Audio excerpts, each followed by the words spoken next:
Le Seigneur soit avec vous. Et avec votre esprit. Évangile de Jésus-Christ selon saint Matthieu. Gloire à toi, Seigneur. En ce temps-là, Jésus s'adressa aux foules et à ses disciples et il déclara: les scribes et les pharisiens enseignent dans la chair de Moïse. Donc, tout ce qu'ils peuvent vous dire, faites-le et observez-le. Mais n'agissez pas d'après leurs actes, car ils disent et ne font pas. Ils attachent de pesants fardeaux difficiles à porter et ils en chargent les épaules des gens, mais eux-mêmes ne veulent pas les remuer du doigt. Toutes leurs actions, ils les font pour être remarqués des gens. Ils élargissent leurs phylactères et rallongent leurs franges. Ils aiment les places d'honneur dans les dîners, les sièges d'honneur dans les synagogues et les salutations sur les places publiques. Ils aiment recevoir des gens le titre de rabbi. Pour vous, ne vous faites pas donner le titre de rabbi, car vous n'avez qu'un seul maître pour vous enseigner, et vous êtes tous frères. Ne donnez à personne sur terre le nom de Père, car vous n'avez qu'un seul Père, celui qui est aux cieux. Ne vous faites pas non plus donner le titre de Maître, car vous n'avez qu'un seul Maître, le Christ. Le plus grand parmi vous sera votre serviteur.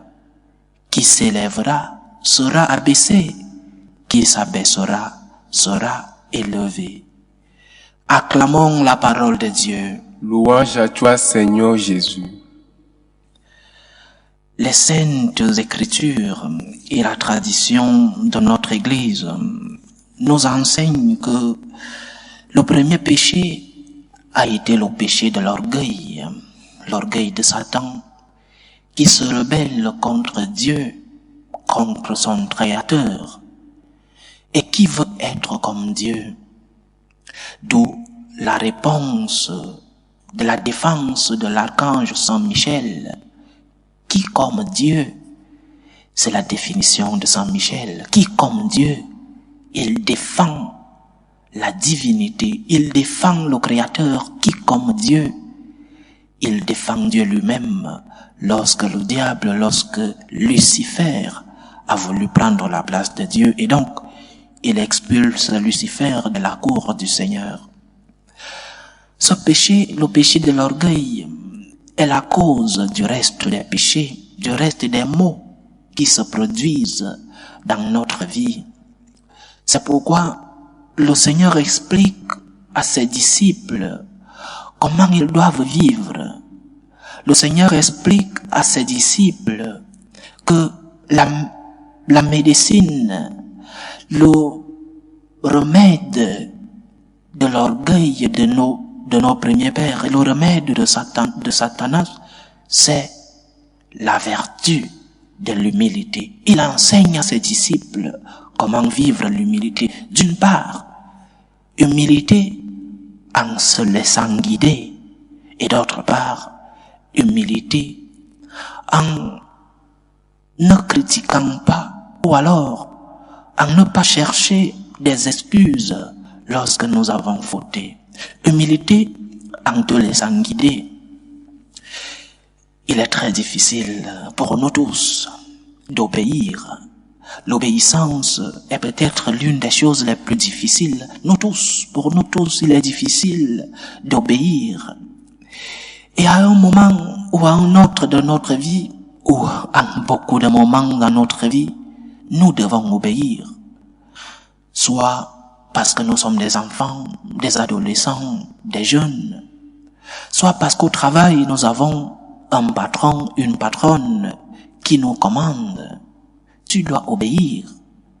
Parce que tu vis en communauté, parce que tu vis en famille. Alors, il doit avoir des normes.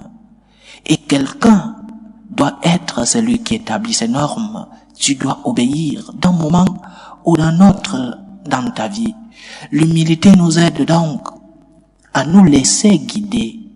L'humilité nous aide à accepter les normes que ces personnes qui ont une autorité sur nous ont placé pour notre conduite, soit au travail, soit en famille, soit dans l'église. L'humilité, c'est accepter de se laisser guider, accepter de suivre ces normes-là. Sainte Thérèse disait que l'humilité, c'est cheminer dans la vérité. Et la vérité, c'est la vérité de la parole. Cette parole qui t'oriente, cette parole qui guide tes pas pour savoir comment tu dois vivre, cheminer dans la vérité. Avoir un regard de miséricorde, c'est aussi ça l'humilité. Tu dois reconnaître tes erreurs. Tu dois reconnaître avec humilité que tu n'es pas le centre du monde. Tu n'es pas celui qui guide et contrôle le monde. Tu n'es même pas celui-là qui contrôle ta famille. Tu ne te contrôles même pas toi-même. L'humilité, c'est donc cheminer dans la vérité. Et la vérité consiste d'abord à se laisser guider par le Seigneur lui-même. Laisse que le Seigneur oriente tes pas. Laisse que le Seigneur oriente ta conscience. Laisse que le Seigneur illumine ta conscience. C'est cela aussi l'humilité. Et dans notre vie, le Seigneur nous parle de différentes manières. Dans la première lecture d'aujourd'hui, écoutez la parole du Seigneur. Écoute la parole du Seigneur dans ton cœur. Écoute la parole du Seigneur dans ta conscience. Écoute les lois du Seigneur dans des circonstances de ta vie où le Seigneur te passe un message. L'humilité, c'est te laisser guider par le Seigneur. L'humilité, c'est te laisser guider par la vérité qui est le Christ lui-même. Et le Seigneur se sert de tant d'instruments dans ta vie pour que tu saches le chemin que tu dois suivre. Ne te laisse pas embarquer par ton orgueil. Sois humble. Laisse-toi guider par celui-là qui veut t'amener vers le salut. Sois humble. Accepte qu'il y a des personnes qui doivent te montrer le chemin. Accepte d'être celui-là qui obéit les commandements, les lois de ces personnes qui vivent autour de toi. Sois humble. Rabaisse-toi un peu. Tu n'es pas le centre du monde. Tu n'es pas le centre de ta famille. Tu n'es même pas le centre de ta vie. Le centre de ta vie doit être Dieu lui-même. Sois humble et reconnais humblement que tu as besoin d'un guide dans ta vie. Reconnais humblement que le guide suprême dans ta vie, c'est Dieu. Et malgré que parfois c'est difficile de respecter les commandements de Dieu, malgré cette difficulté, accepte d'abord que tu as besoin d'un guide. Accepte d'abord que tu es un aveugle qui a besoin d'un guide qui te conduit vers le chemin du salut. Accepte donc, cher frère, accepte, chère sœur, que tu as besoin d'être guidé par le Seigneur. Et en deuxième lieu, l'humilité qui nous aide à ne pas chercher des excuses. Lorsque nous cherchons des excuses, nous allons trouver des défauts en tout et en tous, sauf en nous. Nous sommes les saints. Nous sommes les immaculés, sans tache. Ce sont les autres qui sont les mauvais. Ce sont les autres qui se comportent mal. Et tu vivras comme les politiciens qui, lorsqu'on découvre un scandale dans leur vie, lorsqu'on découvre quelque chose qui va mal dans leur vie, ils essayent de cacher ce scandale en parlant des scandales des autres. Ils essayent de se réfugier dans les scandales des autres partis politiques. Toi, sois humble. Accepte que tu as des misères. Accepte que tu as des fautes. Accepte que de temps en temps tu tombes, comme nous tous. Nous avons tous des misères. Nous avons tous des moments où nous sommes tombés dans la vie. Nous avons tous des faiblesses et donc des péchés. C'est facile de dire, l'autre aussi a ses péchés. C'est facile de dire, je me comporte ainsi parce que l'autre se comporte d'une telle manière. Accepte que tu es faible. Accepte que tu as des péchés. C'est le premier pas vers le pardon. C'est le premier pas vers la miséricorde de Dieu lorsque tu n'accepteras pas que tu as des faiblesses et que de temps en temps tu tombes, tu trébuches, alors tu ne pourras pas demander pardon à Dieu et tu seras une personne qui se plaint éternellement de ce qui va mal dans la vie. Sois humble, accepte tes défauts, accepte tes chutes, accepte tes péchés et accepte les conseils que d'autres personnes peuvent te donner. Ne dis pas, l'autre ne peut pas me donner un conseil parce que lui aussi a ses misères, ses péchés. Non.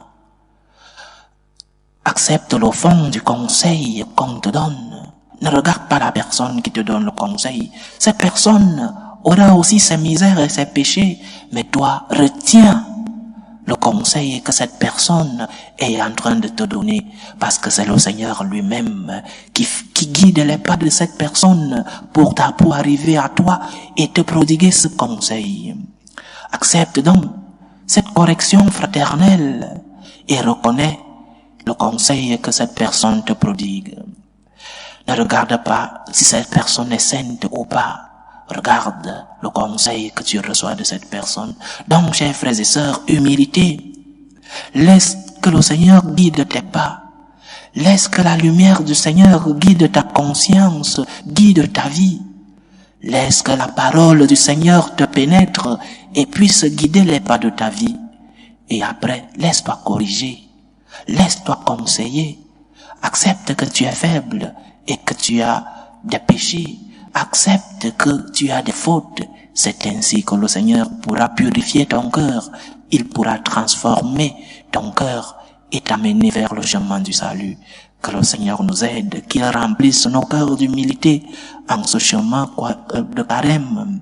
Qu'il nous aide à maintenir cette humilité, à accepter, à écouter la parole du Seigneur. Loué soit Jésus-Christ. À jamais.